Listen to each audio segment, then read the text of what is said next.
বিসমিল্লাহির রহমানির রহিম। সকল প্রশংসা মহান রবের। লক্ষ কোটি দরুদ ও সালাম বিশ্ব নবীরপুর দিনী যুগের ভাই বোনেরা সকলকে জানাই আবার রবের তরফ থেকে আন্তরিক সালাম। আসসালামু আলাইকুম।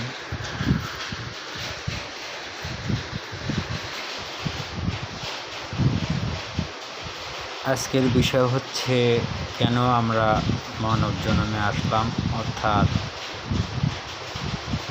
এই পৃথিবীতে আসলাম, এই বিষয় নিয়ে কিছু আলোচনা করব।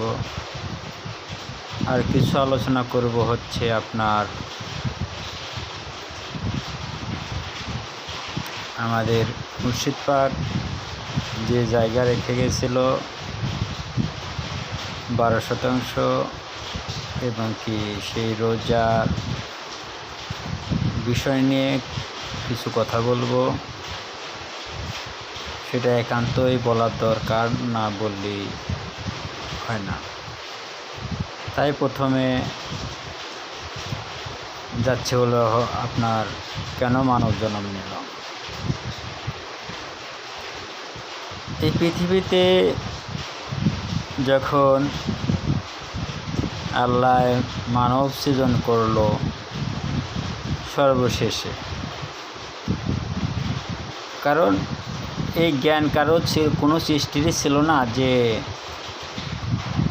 এই মানবেই সর্বশ্রেষ্ঠ এবং কি তাকে সৃষ্টি করার জন্যই আমাদেরকে সৃজন করা হয়েছে। তা যদি জ্ঞানে বুঝে আনতে পারত তাহলে এই পৃথিবীতে পরীক্ষার জগতে আসার দরকার ছিল না। জ্ঞানে বুঝে আনতে পারে নাই বিধায় এই পৃথিবীতে পরীক্ষার জগতে আসতে হয়েছে।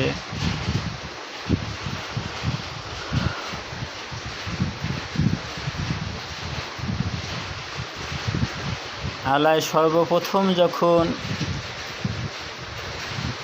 কলব সৃজন করলো, আল্লাহর ইচ্ছা হলো যে আমি প্রকাশ হব, অর্থাৎ আদম সৃজন করব। তখনই সেই মূলের পঞ্চসত্ত্বকে সৃজন করলো। সেই পঞ্চসত্ত্ব থেকে অসংখ্য সৃষ্টিকে বের করা হলো।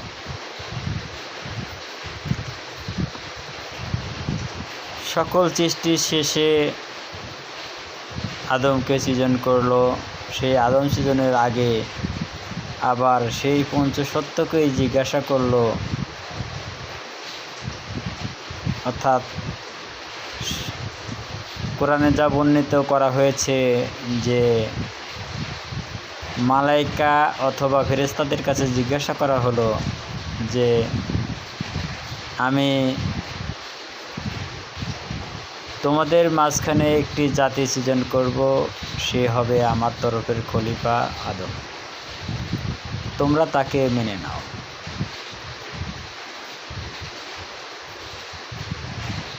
আসলে মূলত সৃষ্টি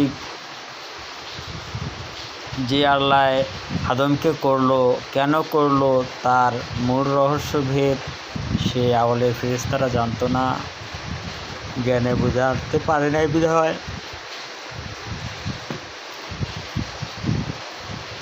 এত মতভেদ। তাই আমরা সকলে এই পৃথিবীতে এসেছি আধারে লিপ্ত হয়ে আছি।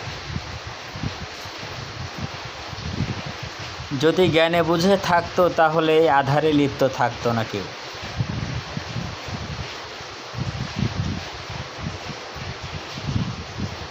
কারণ এই আদমকে যখন সৃজন করলো কাদা মাটি দিয়ে, আদমের ভাণ্ড পুতুল ভাণ্ড মানব সৃজন করা হলো, তা ফেরেশতাদের সামনেই।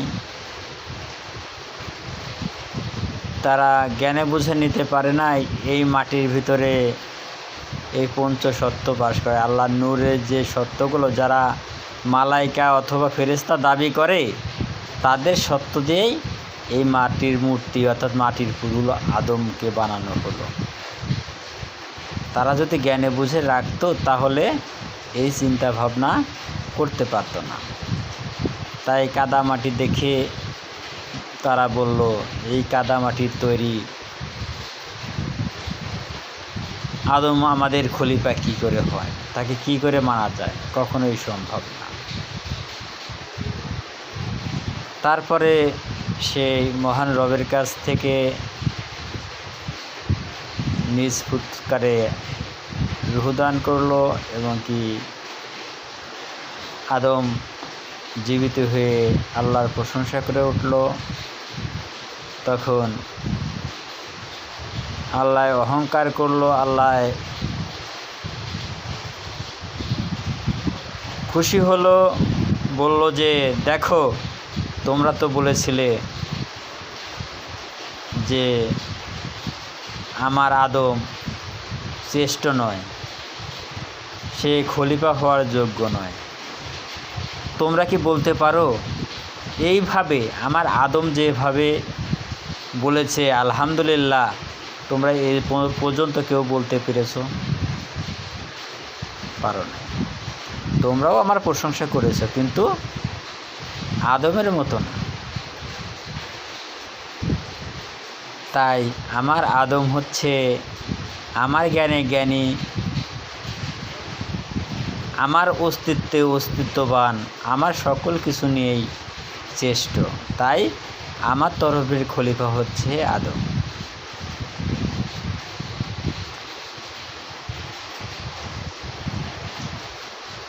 তখন ওখানে অনেক বাহাজ হয়, অনেক জ্ঞানের তারতম্য হয়, সেখানে আদম জয়ী হয়।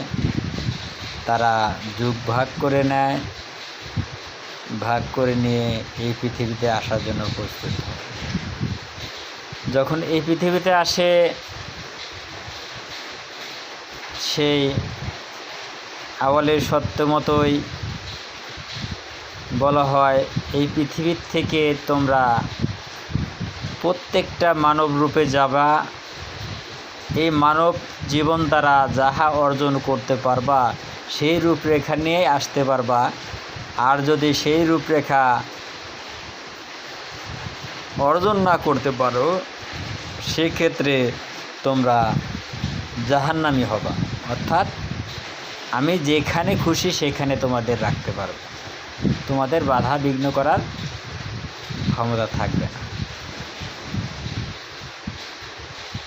তাই তখন তারা রাতের যুগ অর্থাৎ আঁধারের যুগ, প্রথম যুগটা তারা নেয়।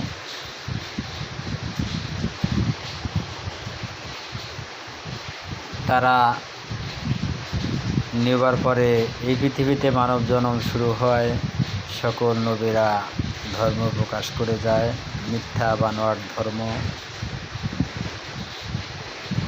কারণ আল্লাহর যে সত্য, আল্লাহর যে কেন পৃথিবীতে প্রেরণ করেছে, কেনই বা আমাদেরকে চলে যেতে হবে, তারা যে নবী, কোন জাতের নবী,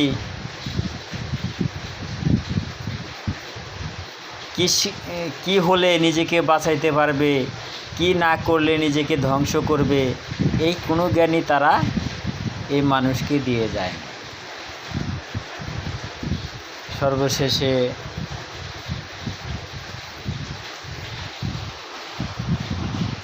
এই দিনের রাসূল আসলো, যাকে হযরত মুহাম্মদ সাল্লাল্লাহু আলাইহি সাল্লাম বলে আমরা চিনি অথবা জানি, যে সর্বকুলের নবী, সকল নবীদেরও নবী, মানুষের নবী, যে সৃষ্টির নবী, মায়ার নবী। সেই নবী আসলো, এসে এই দিনের সত্য প্রকাশ করার জন্য আসমানি কিতাব এই পৃথিবীতে সকলের মাঝখানে প্রেরণ করলো এবং কি আদমের সত্য কিছু কিছু প্রকাশ করার চেষ্টা করল। কিন্তু আমাদের সেই বিশ্বনবী হযরত মুহাম্মদ সাল্লাল্লাহু আলাইহি সাল্লামও তা কিছু সত্য গোপন করে গেল। কারণ যদি গোপন না করে, রাত্রে যুগে নবীর জন্ম, এই রাত্রি যুগে সত্য সকল যদি প্রকাশ করতে চায়, এই নবী টিকতে পারবে না। তাই ধাপে ধাপে যতটুকু প্রকাশ করা যায় তাহা প্রকাশ করে গেল, আর বাকিগুলো কোরআনের ভিতরে রূপক আকারে পেশ করে গেল। বিশ্বনবী হইতে শুরু করে 1400-1450 বছর পরে এই পৃথিবীতে সেই দিন ধর্মের মালিক, সেই কোরআনের মালিক প্রকাশিত হলো, যা আমরা মুর্শিদ নামে চিনি। আসলে মুর্শিদ বলতে সে শিক্ষক ও মাস্টার, আর আসলে সে ছিল হচ্ছে আল্লাহর নূর, সে ছিল আদম নূর, সে ছিল বেলায়েতের মুর্শিদ। সেই মুর্শিদের কথাগুলা যখন আমরা শুনতাম হেদায়েতের আগে,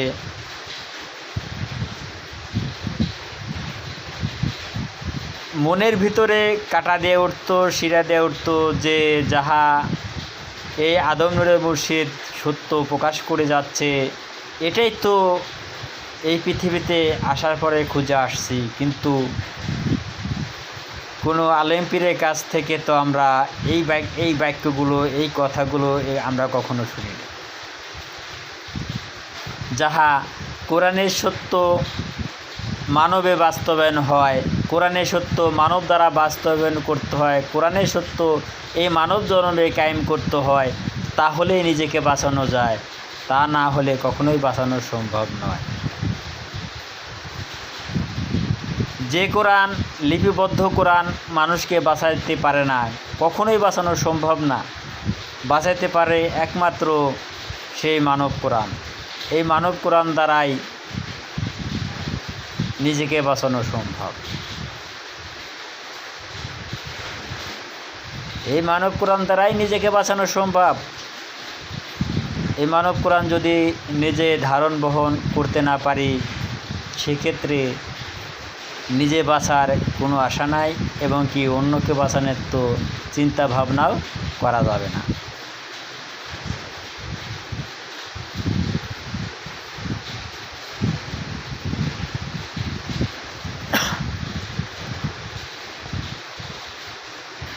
তাহলে আমাদের নিজেকে বাঁচাইতে হলে সেই কোরআনের প্রথম ধাপকে অনুসরণ করতে হবে।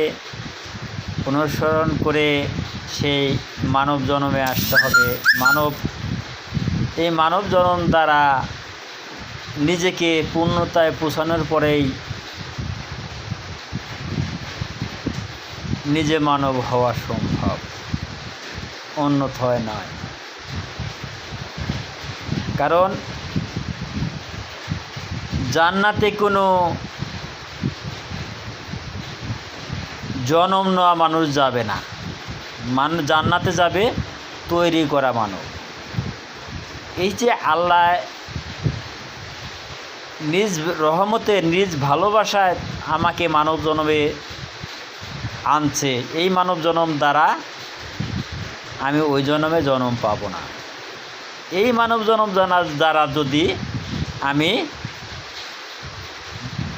দিনকে ধারণ করতে পারি, পালন করতে পারি, এবং কি নিজেকে পূর্ণতায় পৌঁছাতে পারি, আমার ভিতরে আর একটা আমার জন্ম ঘটবে। অর্থাৎ আমি নিজেকে নিজে সৃষ্টি করব, তৈরি করব।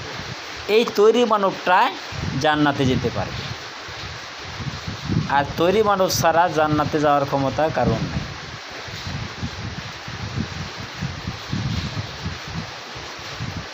আমরা একটি মানব যখন জন্ম নেই তখন শিশু থাকি, তারপরে ধীরে ধীরে বড় হই, তারপরে আমাদের যৌবন আসে, তারপরে বৃদ্ধ হই, তারপরে এই পৃথিবীর থেকে চলে যাই। কিন্তু জান্নাতের যে মানুষ যাবে, সেই মানুষের উচ্চতা হবে 60 হাত লম্বা, যাহা আদমকে তৈরি করা হয়েছিল।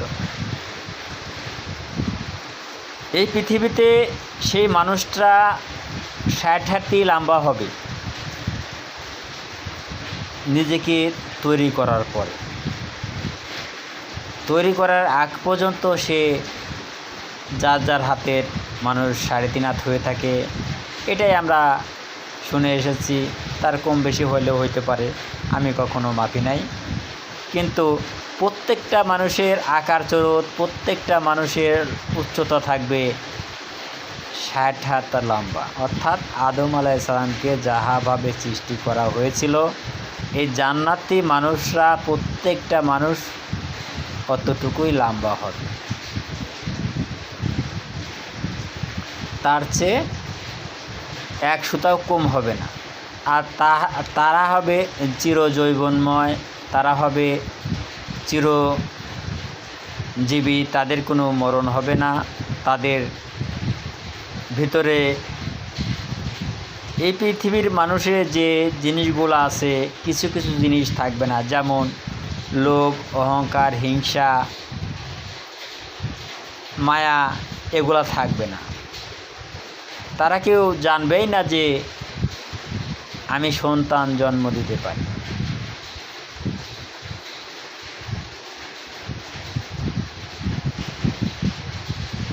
তারা জানবেই না আমি পিতা হতে পারি, কারণ তাদের ভিতরে ওই ক্ষমতা দেওয়া হবে না। তাদের কাছে দেওয়া হবে সুখীময় জীবন, তাদের কাছে দুঃখের চিহ্নটাও দেওয়া হবে না। এই পৃথিবীটা দুঃখের জায়গা, পরীক্ষার জায়গা।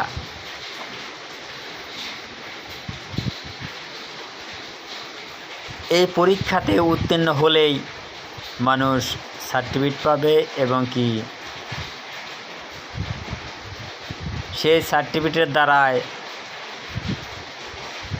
সার্টিফিকেটের যে যোগ্যতা অনুযায়ী মানুষ চাকরি অথবা ব্যবসা অথবা তার মেধা অনুযায়ী কর্ম খুঁজতে পারে। সেই কর্ম যেমন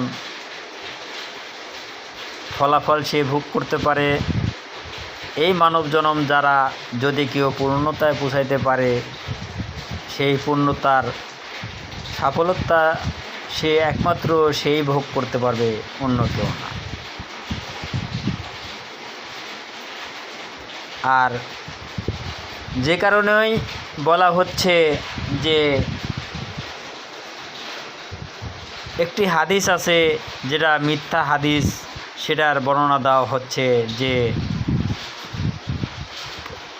একটি আলেম নাকি 10 জনকে জান্নাতে নিয়ে যাবে। আসলে সেই আলেমই জান্নাতে যেতে পারবে না, দোজখী হবে এই মানব জন্ম দ্বারা, যদি সে পূর্ণতায় না পৌঁছায়।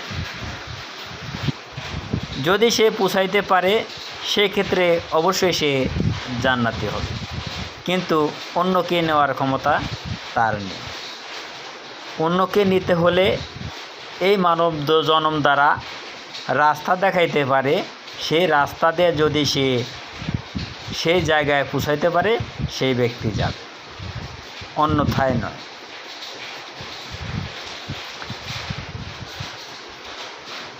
আর একটা কথা বলার কথা ছিল, যেটা হলে মুর্শিদের জায়গা এবং কি মুর্শিদ পরিবার নিয়ে কিছু কথা এটা বলার দরকার ছিল।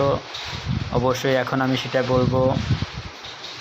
আমি কিছু নিউজ পেলাম এবং কি জানলাম, আসলেই সত্য বিষয় যে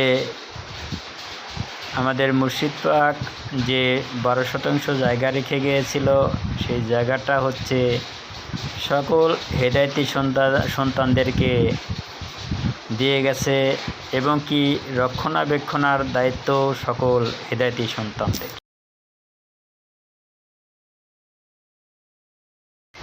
তাই এই জায়গাটা রক্ষা করা আমাদের দায়িত্ব এবং কি কর্তব্য। এর সাথে মুর্শিদ পরিবারকেও দেখাশোনা এবং কি তারা যাতে ভুল পথে লিপ্ত না হয়, ভুল পথে না যায়, এটা দেখার দায়িত্ব আমাদের সকল ভাই বোনদের। আমাদের ভিতরেই কিছু কিছু ভাই বোন বলে থাকে যে জায়গাটা রক্ষা করে দেওয়ার কথা এবং কি জায়গা লিখিত করে দেওয়ার কথা, অনেক কিছুই বলে থাকে। কিন্তু আমি মনে করি যে মুর্শিদ যাহা বলে গেছে তাহার বাইরে আমাদের যাওয়া উচিত নয়। আমাদের মুর্শিদের যে আদেশ নির্দেশ তাহা অক্ষরে অক্ষরে পালন করা, ধারণ করা, এর নামই হচ্ছে আমাদের আদমরে মুর্শিদের যে ধর্ম ধারণ ও পালন করার আমাদের নৈতিক দায়িত্ব। আমাদের মাঝখানে একটি কমিটি হয়েছে, সেই রোজা কমিটি, এবং কি সেই ভাইরা কেউ সভাপতি, কেউ সম্পাদক, আরও অনেক কিছু হয়েছে। আমার মনে হয় যে এই কঠিন সংকটের সময় তাদেরকেই আগে যাওয়া উচিত ছিল। যেমন আমাদের পাখি ভাই জাহান ভাইয়ের নামে বিচার দিয়েছে আর একজনের কাছে। আসলে এটা কেমন দেখা যায় ভাই? একটি বিচার, ভাইয়ের বিচার নিজেরা যদি মিল থাকে নিজেরাই করা যায়, কেন অন্যজনের কাছে বিচার দেওয়া হলো? যদি নিজে সুফল না আনতে পারি কখনোই সম্ভব না। তাহলে আমাদের উচিত হচ্ছে সকল ভাই বোন একত্রিত হওয়া এবং কি সেই রোজা রক্ষা করা, এবং কি কারো ভিতরে ভুল বোঝাবুঝি থাকলে তাহা সংশোধন করা, এবং কি যাহা সে ন্যায্য পাওনা তাকে বুঝিয়ে দেওয়া, যাহা অধিকার নাই তাহা দায়ী ছেড়ে দেওয়া। এটাই হচ্ছে আমাদের ন্যায়ের যে বিধান, সেটা হওয়ার কথা ছিল। তা না হয়ে আমি শুনেছিলাম যে জাহানবার নামে বিচার দেওয়া হয়েছে পৌরসভাতে। যদি ন্যায়ের বিচার করতে হয় বনি মানুষ দ্বারা, বনি আদমের সেই সত্যর সন্ধান কি পাওয়া সম্ভব? সত্য কি জ্ঞানে বুঝে আনা সম্ভব? যারা হেদায়েতি তারাই জ্ঞানে বুঝে আনতে পারে না, তাহলে কি করে সম্ভব তাদেরকে দ্বারা সেই ন্যায়ের বিধান করা? কখনোই সম্ভব না। তাই আমি সকলকে বলবো যে নিজেদের ঝামেলা নিজেরাই একত্রিত বসেন, নিজেরা সমাধান করেন। তাহা যদি না পারেন, একান্তভাবে যারা কমিটি করেছে কমিটির সহযোগিতা নেন। তাহা যদি না পারেন, সেক্ষেত্রে আপনারা ভাই বোন মিলে বসেন, আমাদেরকে বলেন, অবশ্যই আসব। আপনাদের যে কোনো সমস্যা আমাদের জীবনতে হলেও তা পূর্ণ করার চেষ্টা করব। কারণ এখানে ওয়াদাবদ্ধ যে মুর্শিদ আমির আলীর যে পরিবার, তাদেরকে দেখাশোনা করা এবং কি আপদে বিপদে মন্দে পাশে থাকা আমাদের নৈতিক দায়িত্ব। আমরা অবশ্যই থাকব, আমরা অবশ্যই সহযোগিতা করব। আমি মনে করি বাহিরে কেউ যায় না, এটা আমার অনুরোধ রইল। সর্বশেষে একটি কথা বলতে হয়, সত্য আগত মিথ্যা দূরত, এটা হবারই ছিল, এটা হবেই। আজ হোক কাল হোক অবশ্যই সেটা হবেই। মুখে বললে হবে না, প্রত্যেকটা মানবের ভিতর বাস্তবায়ন করতে হবে এবং কি ধারণ করতে হবে, পালন করতে হবে, তাহলেই সম্ভব। গায়ের জোরে যদি আমরা করতে চাই, অবশ্যই আমরা মিথ্যাতে লিপ্ত হব, মিথ্যাতে ধ্বংস হব। আমরা হয়তো গায়ের জোরে কিছু সময়ের জন্য আমরা জয়ী মনে হব, কিন্তু প্রতিটা মুহূর্তে প্রত্যেকটা ধাপে ধাপে আমরা অপমান, লাঞ্ছনা এবং কি আমরা বিপদে পড়ব, এবং কি এই পৃথিবীতেও আমরা বিপদমুখী হব, আখিরাতে তো হবই। তাই আমি সকল ভাইকেও অনুরোধ করব, আমরা সত্যের দিকে আসি, সত্যের ধাপে আসি। আমরা আমার আদম নূরের যে কথাগুলো আছে, আদম নূরের যে জ্ঞান আছে, আদম নূরের যে আইন আছে, আদম নূরের সত্য আমরা ধারণ ও পালন করি, তাহলেই আমরা সেই সত্যর সন্তান পাব। আমি কথা লম্বা করতে চাচ্ছি না, এখানেই শেষ করতে চাচ্ছি। আসসালামু আলাইকুম।